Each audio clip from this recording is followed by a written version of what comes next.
Vocab Malone, will you speak on this?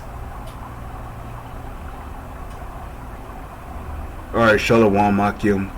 First and foremost, I would like to give all praises, honor, glory, respect, and blessings to Yahweh, Ba'ashem, Yahweh Shai, Ba'ashem Rakah Kodash. Salutations to the Lord's elect on the four corners of the earth, pushing this truth and sincerity while patiently waiting for Yahweh Shai's return, and double honors to our apostles and elders of Great Millstone, which have taught us everything we know through the spirit and power of Yahweh, Ba'ashem, Yahweh Shai. Now here, an alternative therapist convicted of murdering and decapitating an elderly friend before faking her will was described in court today as an evil woman. Gemma Mitchell, a trained osteopath who boasted online about her skills in human dissection, dumped Mi Quen Chong's headless body in Woodland, 200 miles away. From northwest London, Sam Holder reports. Gemma Mitchell looks shocked when police turn up at her door. She'd committed a murder that was meticulously planned, killing and decapitating someone who called her a friend. In June last year, Mitchell, who'd learned how to dissect bodies at university, left her home with a suitcase. Hours later, she can be seen with two, struggling to pull them. That's because the one on her right contains a body. 67-year-old Mi Quen Chong, known as Deborah, the pair, both devout Christians, met at church. What inspired this hellish murder was greed, and at its heart, the house in North London that Gemma Mitchell called home. A series of failed renovations meant it was falling apart, and the cost to fix it was hundreds of thousands of pounds. So Gemma Mitchell concocted a plan to kill Deborah Chong and take her money. She created a fake will, appearing to leave Deborah Chong's entire estate to her to pay for repairs. Mitchell waited a fortnight to dump the remains, driving more than 200 miles to Salcombe in Devon. Deborah Chong's headless body was discovered by a family out on a walk. I found the body. Right, okay, the body, are they breathing? No, they're dead. The car spanked, didn't it, Gemma? No comment. In police interviews, Mitchell gave no comment. If you see something, say something. So you saw the video there. This woman, or this devout woman who called herself a Christian, murdered her best friend because of she needed money to pay for repairs or whatever the cause was, but here it is, you got Vocab, who's calling himself an apologist. He's been on the Hebrew Israelite bandwagon, but is he going to speak out on this? Because your fellow Christian member here just beheaded one of her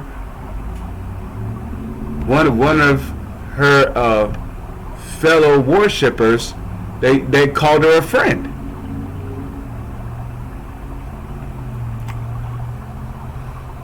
But I'm pretty sure Vocab is not going to speak out on this because he's a hypocrite.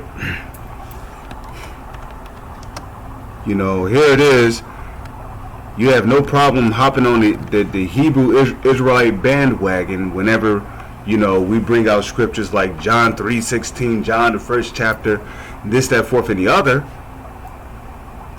But when it comes to getting on your own fellow Christian worshippers, you ain't got nothing to say.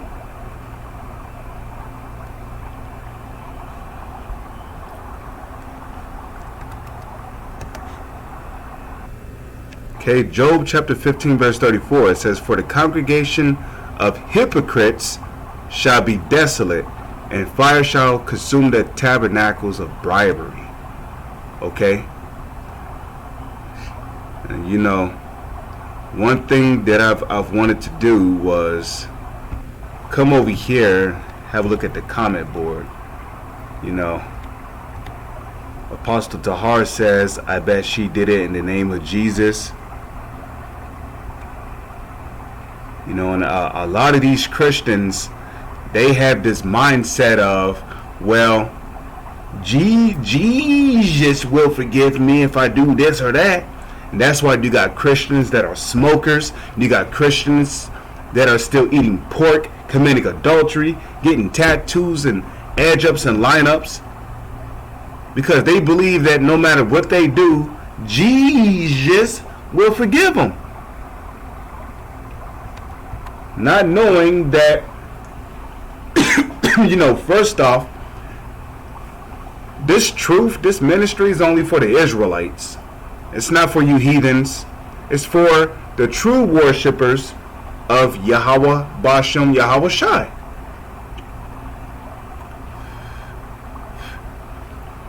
So, like the scriptures tell you, vocab.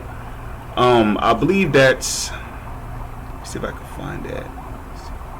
Let's go to Psalms real quick, right? The book of Psalms, chapter 51.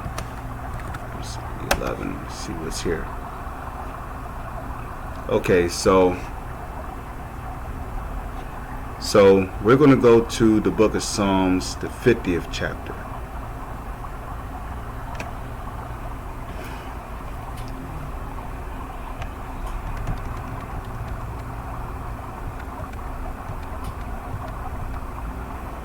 Okay.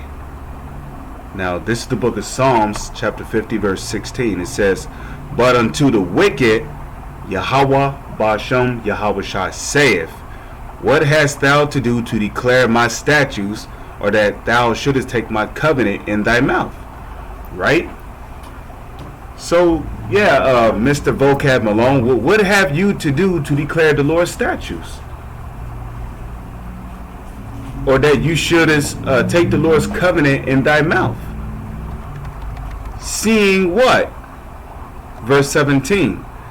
Seeing thou hatest instruction and castest my words behind thee. Yeah.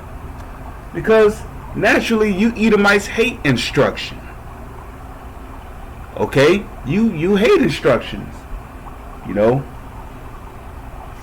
And really, that goes all the way back to Cain in the Garden of Eden. Because in the Garden of Eden, when the time was come for Abel and Cain to present their sacrifices before the Lord, Cain was clearly instructed on as touching what he was to bring as a proper sacrifice before the Lord. And what'd he do? He went off to go do his own thing.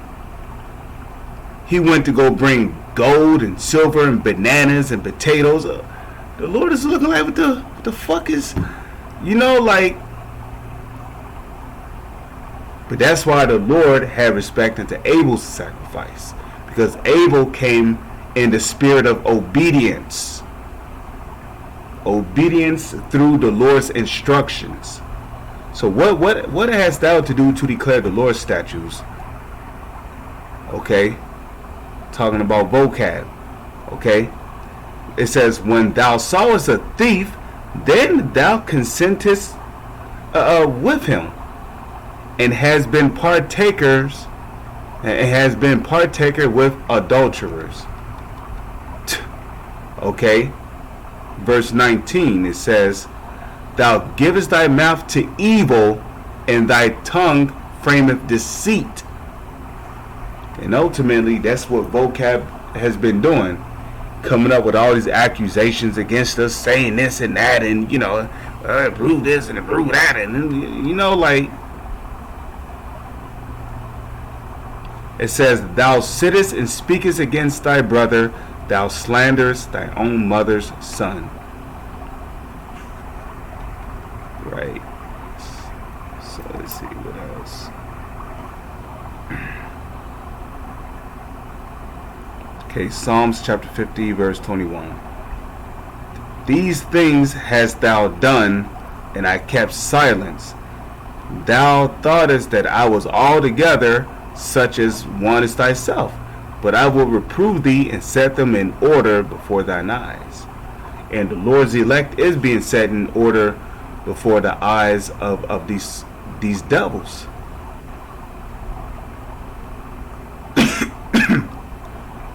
So I don't think I'm gonna close that out. Actually, come back over here.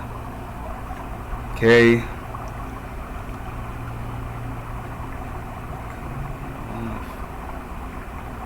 Okay, and from women, wickedness. And you know, I won't deny what that woman did was wicked, man.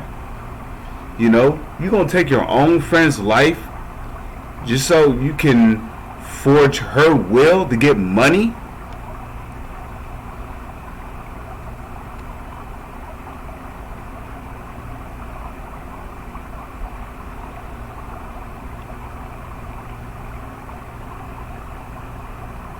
Vocab Malone. Okay, so version as well. Big vocabs, boy. You mean covered this on this channel? So I mean, that's pretty much all I wanted to read there. You know. With that, I'm gonna say, Shalom is on to the next one.